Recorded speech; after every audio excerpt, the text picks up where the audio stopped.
চট্টগ্রাম মহানগর যুবদলের সাবেক যুগ্ম সাধারণ সম্পাদক আব্দুল হামিদ পিন্টুকে পদ থেকে বহিষ্কারের প্রতিবাদে নগরীর প্রেস ক্লাবের সামনে মানববন্ধন করেছে যুবদলের নেতাকর্মীরা।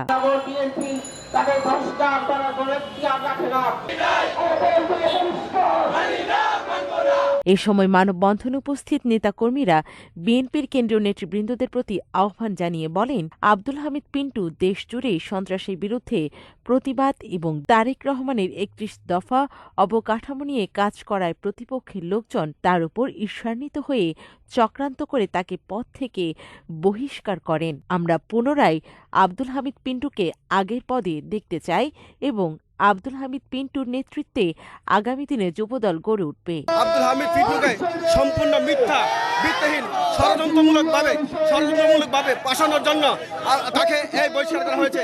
আমরা পুনরায় আবার আব্দুল হামিদ পিন্টুকে সভাপতি দেখতে চাই এবং আব্দুল হামিদ পিন্টুর নেতৃত্বে আগামী দিনে যুবদল গড়ে উঠবে ইনশাআল্লাহ। আমরা সেই আশা আহ্বান কেন্দ্রীয় যুবদল নেতৃবৃন্দকে আমরা দৃষ্টি আকর্ষণ করতে চাই।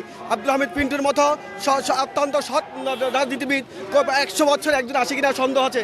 আব্দুল হামিদ পিন্টু সারা জীবন যে যুবদলকে ভালোবেসে ছাত্রদল করেছে, যুবদলকে ভালোবেসে অত্যন্ত পরিশ্রম করেছেন। 17টি বছর অনেকবার কারাগার বরণ করেছেন এবং অনেকবার মিথ্যা হামলা শিকার হয়েছেন, নির্যাতিত শিকার হয়েছেন, নিষ্পেষিত হয়েছেন। তাহলে আব্দুল হামিদ পিন্টুকে তার সব পদে আবার রাখার জন্য আমি কেন্দ্রীয় নেতৃবৃন্দের প্রতি আহ্বান। যতক্ষণ পর্যন্ত চালিয়ে যাব ততক্ষণ পর্যন্ত বহিষ্কার আদেশ প্রত্যাহার না হয়। আমরা কেন্দ্রকে জানাইতে চাই, আমরা কেন্দ্রকে আবারও বলতে চাই, শুধু কেন্দ্র নয় মহানগরকেও বলতে চাই, এই বহিষ্কার আদেশ একটা ষড়যন্ত্রমূলক মাত্র বহিষ্কার আদেশ।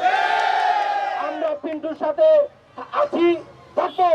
আপনারা যদি এই বহিষ্কার আদেশ উচ্চারণ না করেন, আমরা বোধহয় শুধু মানববন্ধন নয়, আমি আবারও বলছি, আমরা প্রয়োজনে এটাকে সমাবেশের মতো বড় ধরনের কঠোর থেকে কঠোর আন্দোলন সংগঠিত।